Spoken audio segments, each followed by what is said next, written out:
Hello friends, welcome our channel MCQ centre. तो दोस्तों, जैसा कि आप जान रहे हैं कि आपने उत्तर प्रदेश जो है उच्चतर न्यायिक सेवा प्रारंभिक परीक्षा का जो 2009 का पेपर था उसका आपने 2 पार्ट सॉल्व कर लिया है। तो दोस्तों, आज हम आपको तीसरा पार्ट सॉल्व करवाएंगे। इसमें आपके क्वेश्चन जितने बचे हुए हैं उसको सॉल्व करवाया जाएगा। इसमें टोटल 100 ही क्वेश्चन थे। तो दोस्तों, हम स्टार्ट करते हैं बिना देर के। अगर आपने हमारे चैनल को सब्सक्राइब नहीं किया है तो सब्सक्राइब कर लें, लाइक कर लें और दोस्तों के पास शेयर ज़रूर कर दें, जिससे उनको भी जो भी लाभ मिलना हो वो मिल जाए। तो दोस्तों, स्टार्ट करते हैं। तो दोस्तों, ये आपका क्वेश्चन है 76। इसके पहले का 75 तक आपका हो गया है। तो 76 में दोस्तों प्रश्न है कि शब्द जो है प्रतिरोध का सही अर्थ कौन है। तो दोस्तों, प्रतिरोध का जो है इंग्लिश वर्जन था इसमें इम्बार्गो। क्या था? इम्बार्गो। इम्बार्गो। अब इसका पूछा है कि सही अर्थ क्या है इम्बार्गो का। ठीक, अब इसमें दोस्तों आप अगर देखेंगे तो ऐसे आपको इसका जो सही अर्थ इसका प्रतिरोध का जो है यानी इम्बार्गो का जो सही माने है वो है इसका प्रतिषेध। इसका सही मतलब होता है दोस्तों घाटबंदी, घाटबंदी या कहें पोत अवरोध, या कह सकते हैं कि व्यापार प्रतिषेध या निषेध, व्यापार प्रतिषेध या निषेध। तो दोस्तों, इसके हिसाब से जिस हिसाब से इम्बार्गो का जो अर्थ है उसके साथ सबसे सही विकल्प आपका प्रतिषेध ही है इसमें। अगला क्वेश्चन जो है दोस्तों आपका 77, भारतीय संविधान अधिनियम की धारा 2 आई, ये दोस्तों एक मत इसको समझिएगा, ये है आई है, ये 2 आई के अधीन पक्षकारों में से एक या अधिक के एवं अन्यों के नहीं अनुरोध पर विधि द्वारा परिवर्तनीय करार कहलाता है। तो ये दोस्तों आपका सही विकल्प जो है आपका डी है, शून्यकरणीय संविदा कहलाता है। दोस्तों, इसमें थोड़ी सी भाषा चेंज किया हुआ है। उसकी भाषा ये है कि वह करार जो उसके पक्षकारों में से एक या अधिक के विकल्प पर तो विधि द्वारा परिवर्तनीय हो, किंतु अन्य पक्षकार या पक्षकारों के विकल्प पर नहीं, शून्यकरणीय संविदा है। तो दोस्तों, आगे बढ़ते हैं 78 पर। भारतीय संविधान अधिनियम की धारा 68 के अधीन आवश्यक को दी गई जीवन की आवश्यकताओं के लिए दावा जो है वो इसमें कैसे उसको वसूला जाएगा। ठीक, तो इसमें जो है दोस्तों आपका जो विकल्प सही है वो विकल्प आपका सी सही, आवश्यक की संपत्ति या संपदा के विरुद्ध परिवर्तित कराया जा सकता है। उदाहरण के तौर पर अगर हम आपको इसको बता दें कि जैसे मान लीजिए कि ए है, ये आवश्यक है, बी जो है वो मेजर है। अब इसकी अगर मान लीजिए पढ़ाई के लिए इसने अगर फीस दिया है या इसके जीवन गुजारे के लिए अगर इसने फीस दिया है, इसने बी ने ए को दिया है, तो या ए से जो है व्यक्तिगत रूप से नहीं वसूल सकता है, लेकिन बी जो है इसकी जो संपत्ति, इसका जो हिस्सा है, जो प्रॉपर्टी है इसके नाम से, उसमें से या अपना जो ये खर्च किया है इसको वसूल सकता है। ठीक है दोस्तों, यह 68 में यहाँ बताया गया, 68 में ये प्रावधान किया गया है। आगे दोस्तों 79, भारतीय भागीदारी अधिनियम 1932 की धारा 2 का के अर्थ के भीतर फर्म का कार्य कहा जाने वाला कार्य है। तो इसमें दोस्तों जो आपका सही विकल्प है वो है आपका बी। आपका सही विकल्प है बी, यानी कि केवल ऐसे कार्य जो फर्म द्वारा या के विरुद्ध परिवर्तनीय अधिकार उत्पन्न करते हैं, और कोई भी कार्य दोस्तों फर्म का कार्य नहीं माना जाएगा। तो इसमें जो है दोस्तों आगे हम बढ़ते हैं 80 नंबर पे, निम्नलिखित में से कौन वैध भागीदारी है। तो इसमें जो है दोस्तों आपका 80 का जो आपका आंसर सही है वो है आपका ए, 2 भागीदारी फर्म के बीच भागीदारी, ये आपका वैध भागीदारी, और कोई इसमें से वैध भागीदारी नहीं है। ठीक, आगे जो है दोस्तों आपका 81, इसमें है सुखाधिकार अधिकार है। तो सुखाधिकार का जो अधिकार है यानी कि ईजमेंट जो राइट है दोस्तों वो आपका एक लोकबंधी अधिकार है। ठीक है, लोकबंधी अधिकार मतलब क्या है इसका, लोकबंधी अधिकार। तो इसका वो होता है इंग्लिश दोस्तों इन रिम होता है, इसका इन रिम। ठीक, और इसका जो होता है व्यक्ति बंधी जो होता है, इसकी जो मैगजिम है इन पर्सोनम होता है इसका। ठीक, तो ये जो है सुखाधिकार जो है एक इन रिम है। ठीक है, ये एक लोकबंधी अधिकार है। आगे दोस्तों देखिए अकृत्यपूर्ण दायित्व के लिए अधिनिर्णीत क्षतियाँ हैं, तो इसमें दोस्तों इसके लिए जो क्षति जो आपको दी जाती है किसी को, वो होती है अपरिनिर्धारित यानी अनलिक्विडेटेड होती है। ये डैमेजेस जो होती है तो अनलिक्विडेटेड होती है ये। तो दोस्तों आगे फिर इसमें देखिए कि 83 जो है आपका बोले गए शब्दों या संकेतों द्वारा अवमान है। तो इसमें दोस्तों जो है आपका जो सही आंसर है वो है आपका अपमान वचन यानी 83, ये आंसर आपका सही है। उसके बाद सिद्धांत तथ्य स्वयं बोलते हैं सूत्र द्वारा अभिव्यक्त किया गया है, तो इसमें दोस्तों है इसके लिए रेस इप्सा लिक्विटर, ठीक है, इसमें आंसर आपका बी सही है। अपकृत विधि में अपने सेवक के कार्य के लिए स्वामी का दायित्व कहा जाता है, या दोस्तों यह है प्रतिनिधिक दायित्व का सिद्धांत यानी विकेरियस लायबिलिटी, ठीक है।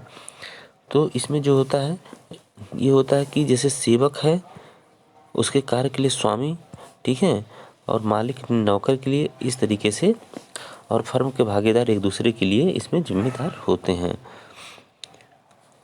आपको संपत्ति अंतरण अधिनियम की उस विशेष धारा को पहचानना है जिससे निम्नलिखित उदाहरण संबंधित है। जहाँ अनुज्ञप्तिदाता ऐसी भूमि में हित की अनुज्ञप्ति के लिए तात्पर्यित हुआ हो जो उस समय धारित नहीं करता था परंतु तत्पश्चात अर्जित करता है, उसके पश्चातवर्ती अर्जन का लाभ स्वतः उसके पूर्ववर्ती अनुज्ञप्तिधारी को या जैसे यह सामान्य रूप में अभिव्यक्त किया जाए निबंधन की पूर्ति करता है ये जाता है। तो ये दोस्तों इसमें से आपका जो आंसर है वो है आपका आंसर जो है इसमें आपका डी सही है, यानी कि इसमें कोई भी विकल्प इससे जो धाराएं हैं इनमें ये बातें नहीं कही गई हैं, इसलिए आपका विकल्प डी सही है। संपत्ति अंतरण अधिनियम यानी कि ट्रांसफर ऑफ प्रॉपर्टी एक्ट 1882 की धारा 53A वर्णन करती है, तो ये बताती है दोस्तों भागिक पालन के बारे में। किसके बारे में बताती है? भागिक पालन के बारे में ये बात करती है, ठीक है, यानी कि पार्ट परफॉर्मेंस के बारे में बात करती है, पार्ट परफॉर्मेंस। आगे है दोस्तों आपका पट्टे का निर्धारण संपत्ति अंतरण अधिनियम के अधीन वर्णित किया गया है। तो दोस्तों पट्टे का जो निर्धारण है वो संपत्ति अंतरण अधिनियम के जो है धारा इसमें 111 में इसमें बताया गया है, ठीक है, किसमें 111 में, ठीक दोस्तों। तो आगे जो है दोस्तों आपका जो अगला प्रश्न है वो है 89, ठीक है, 89 जो है पट्टे का निर्धारण संपत्ति अंतरण अधिनियम की धारा 52 बाद की लंबितता के दौरान अंतरण पर अन्यथा किसी संपत्ति से व्यवहार पर प्रतिषेध अधिरोपित करती है परंतु धारा में अधिकृत शर्तों की संतुष्टि हो गई हो कथन है, ये कथन है दोस्तों आपका ये सही कथन है, आपका 89 का आपका बी सही है। 90 है दोस्तों संपत्ति अंतरण अधिनियम विक्रय की परिभाषा धारा में निहित है, किस मतलब परिभाषा में विक्रय की परिभाषा दी गई है, किस धारा में? टीपीए के, तो दोस्तों 54 में आपका ये दिया गया। 105 में दोस्तों पट्टे की परिभाषा दी गई यानी कि 54 में सेल की, 105 में लीज की यानी पट्टे की, और 100 में भार यानी चार्ज के बारे में बताया गया है, ठीक। अगला है दोस्तों आपका पट्टा की अवधि के समाप्ति पर स्थावर संपत्ति पट्टेदार की स्थिति क्या होगी यदि वह कब्जे में सतत रूप से रहता है। तो इसको दोस्तों जो होता है अतिधारण का अधिकारी माना जाता है, ठीक है, इसको अतिधारण का अधिकारी माना जाता है, यानी कि tenant of holding over, tenant of holding over माना जाता है। आगे है दोस्तों आपका निम्नलिखित में से कौन स्थावर संपत्ति के वैध दान के लिए शर्त नहीं है, ठीक है। तो इसमें दोस्तों दान में होता क्या है कि आप इसमें प्रतिफल नहीं दिया जाता है, ठीक है, दान के लिए ये फ्री होता है, इसमें कोई प्रतिफल नहीं दिया जाता है, मतलब यानी कि नहीं लिया जाता प्रतिफल, तो ये विकल्प आपका सही नहीं है।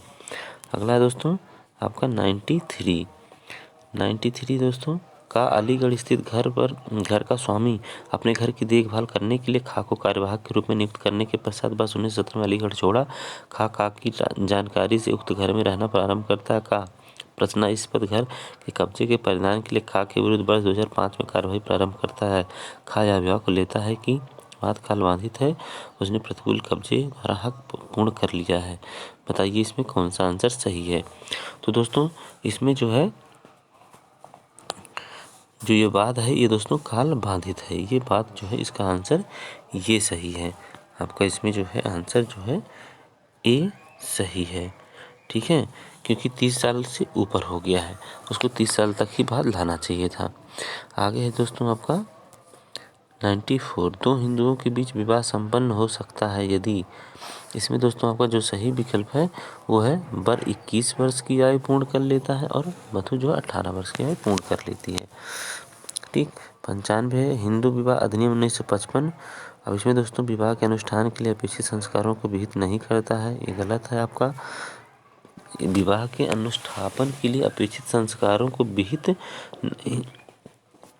नहीं करता है, परंतु इसे संस्कारात्मक विवाह के रूप को चुनने के लिए जो किसी पक्षकार को लागू होने वाली किसी प्रथा या चलन के अनुसार हो पक्षकारों पर छोड़ देता है। तो दोस्तों आपका ये विकल्प सही है। ये कहाँ दिया गया है, ये सेक्शन 7 में दिया गया है, ये सेक्शन आपका 7 में दिया गया है। ठीक है, ये कोई हाँ जो संस्कार है दोस्तों बाध्य नहीं है, वो पक्षकारों के विवेक पर छोड़ दिया जाता है, वो अपनी प्रथा के अनुसार संस्कार करते हैं। अगर नहीं संस्कार करते हैं तब भी मैरिज जो होता है दोस्तों वैध माना जाता है। आगे जो है दोस्तों आपका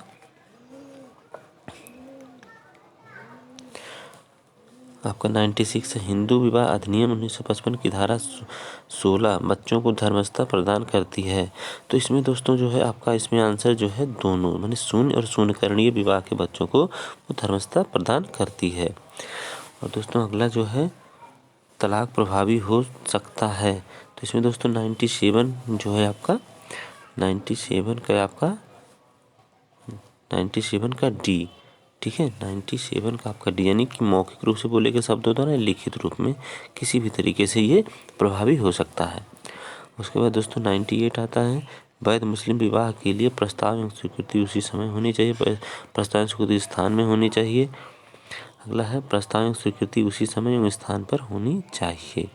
तो इसका दोस्तों आपका जो सही विकल्प है वो है आपका सी, प्रस्ताव एवं स्वीकृति उसी समय और उसी स्थान पर होनी चाहिए। 99 का दोस्तों एक मुस्लिम अपनी पत्नी को तलाक दे सकता है। तो दोस्तों इसमें जो सही विकल्प है वो है बिना कारण बताए जब कभी भी वह ऐसा चाहता है। तो मुस्लिम विधि में ऐसा प्रावधान है कि कभी भी बिना कारण बताए अपनी पत्नी को तलाक दे सकता है। 100 है दोस्तों भारत का संविधान के अनुच्छेद 352 के अधीन आपातकाल की घोषणा के प्रवर्तन के दौरान गारंटी के मौलिक अधिकारों के सिवाय मौलिक अधिकारों का प्रवर्तन निलंबित किया जा सकता है। तो दोस्तों इसमें जो है आपका 20-21 के सिवाय सभी मौलिक अधिकार निलंबित किए जा सकते हैं। और यह दोस्तों आपके संविधान में 44वें संविधान संशोधन द्वारा कितने 44वें संविधान संशोधन द्वारा इस प्रावधान को रखा गया। पहले पूरा निलंबित किया जा सकता था, लेकिन 44वें संविधान संशोधन के बाद 20 और 21 को निलंबित नहीं किया जा सकता है। तो दोस्तों ये रहा आपका आज का जो बचा हुआ पार्ट था इसका 2009 के पेपर का, ये पार्ट 3 था। तो उम्मीद है दोस्तों आप इसको सॉल्व कर रहे हैं। पिछला पेपर जो दोस्तों भी पिछला जो 2 पार्ट नहीं सॉल्व किए हैं उसको जा कर के वहाँ से चैनल पर वीडियो है उसको वहाँ से सॉल्व कर सकते हैं और अपनी तैयारी को कंटिन्यू रख सकते हैं। अगर आपने हमारे चैनल को सब्सक्राइब नहीं किया है तो सब्सक्राइब कर लें, लाइक कर लें और दोस्तों के पास शेयर जरूर कर दें और बेल आइकन को भी दबाना ना भूलें, जिससे हमारी लेटेस्ट वीडियो आप तक पहुँचती रहे। तो दोस्तों आज के लिए इतना ही। नमस्कार, धन्यवाद।